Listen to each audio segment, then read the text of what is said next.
Put 100,000 on Tariq and Brayden's heads.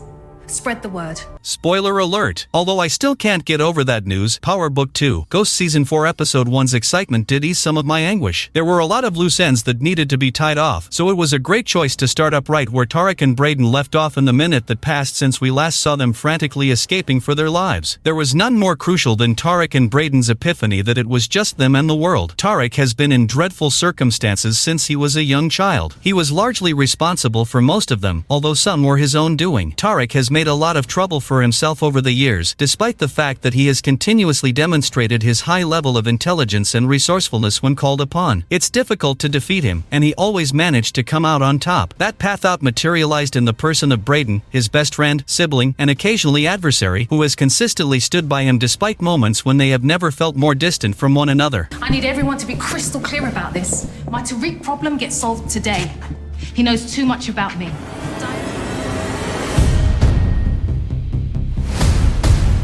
Welcome to Movie Spy. We would have been seeing them open this season with a few people standing around a graveyard saying goodbye to Tariq while many men played softly in the background if Brayden hadn't appeared at the end of Power Book 2, Ghost Season 3 Episode 10. Without Brayden, he was a goner, and throughout the entire hour, their emotions alternated between total dominance, confusion, despair, and annoyance. Tariq doesn't get stuck without a plan very often, but initially he was at a loss for what to do. Tariq's expression of sheer shock upon realizing that everyone had set him up was telling you that he's not used to others playing him the way he plays others. It was kind of funny to watch him and Brayden argue as they prepared for a Rambo reimagining. Their options were zero, and Tariq at least had a point, whereas Brayden would not stop raving about how awful his proposal was. When you have no money, many people want you dead, and you cheat death an hour in advance, is that really a bad idea? Being Tariq, he would never pass away by lying down. He had worked so hard during Ghost's last days to have his life planned out for him exactly the way he wanted it. He actually did go to that plane hangar with a few clips and a prayer, but also, gosh, he was so close to it that giving it up wasn't an option. This fucking bitch know me put 100K on our heads, bro.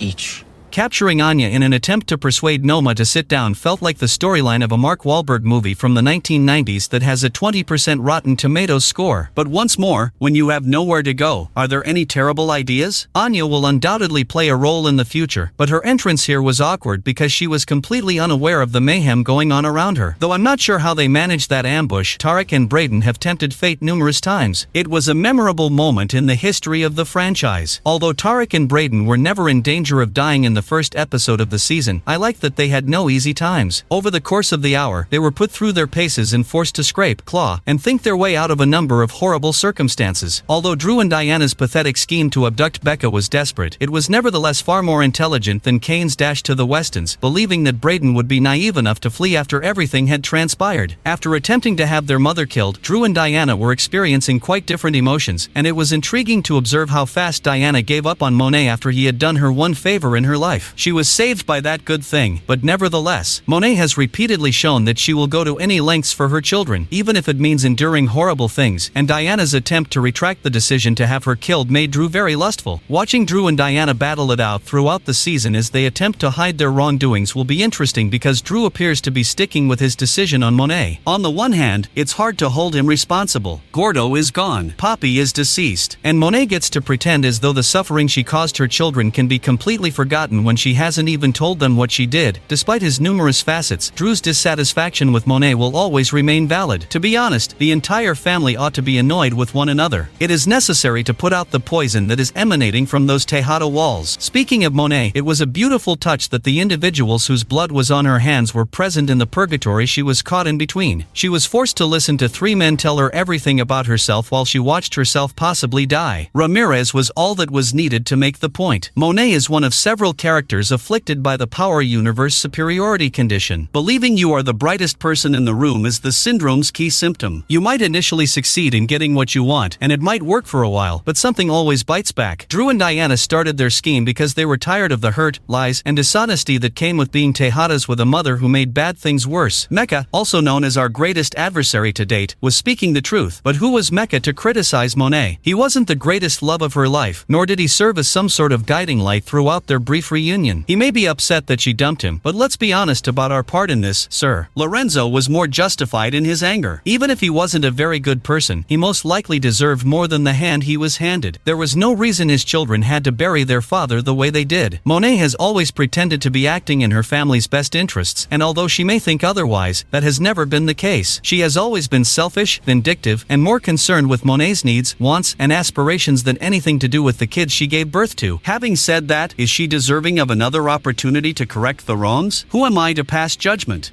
You really think you deserve a second chance? No. Now that she's dodged death, she has the chance to alter the dynamics and relationships with each of her children, but it won't be simple, especially after she learns the truth. And you're deluding yourself if you even for a moment believe that we'll get through this last season without her discovering that Tasha was the one who pulled the trigger and that Drew and Diana intended to set her up. If there's one thing Power Season 6 taught us, it's that the sins of the past will never truly go away. Given Tariq's lengthy history of transgressions, it was intriguing that he had only Davis to turn to while he and Brayden were attempting to determine how to protect themselves. Furthermore, if Davis is the only person in your corner, then I wish you luck. Having effectively destroyed the last bridge with his horrible, bigoted father, Brayden was no better, and really? Apart from Becca, no one in Brayden's family was a suitable fit for him. Tariq had good reason to despise his father, if he did. However, Tariq was not raised in a household where he was unloved or uncared for. There was love, but they had a very unusual way of expressing it. Though Brayden's upbringing involved a different way of living, the love was absent. Now that we've seen enough of the Westons, we can conclude that Brayden will benefit from their cutting him off. Because they never respected Brayden or gave him a strong sense of affection, aside from their wealth and prestige. Despite their newfound kinship, he and Tariq sometimes seem to be treading carefully around one another. They're not the same, but we know that, and we've spoken about the similarities for ages, so I hate to always compare them to you-know-who. Brayden and Tariq suffered because of Riley, but they did not experience a single significant event from which they were unable to recover. Ghost and Tommy's fraternity and relationship ended the moment Angela Valdez entered Truth. There has always been a rift in almost every connection, platonic or not, because Tariq has never been one to trust people completely. Not to mention that Brayden had given up on everything the day prior. Following Brayden's exile, the two had a pleasant yet lighthearted talk. Tariq was waxing lyrical about what life would be like if they hadn't chosen to come into this life years ago, avoided prison, and peddled narcotics. Sorry, Tariq's full of it. He battled for this life because he desired it. To ensure that he could have the life he desired for herself, he killed his own father. He ensured that Tariq would never live in a world where his concerns were limited to finals and females. The clock was ticking once Noma placed a price on Tariq and Brayden's heads, and Power Ghost always produces action scenes with the ideal music. The highlight of the hour was definitely watching the two sprint around campus with assassins. With that, Tariq would never live in a world where his concerns were limit power finals and females, and Kane and Effie following on their heels. It was a really classic Power scenario. When it seemed like everything was going to bring Tariq and Brayden to Kane and Effie, Jr. appeared just in time for him to be slain. That motherfucker's gonna die.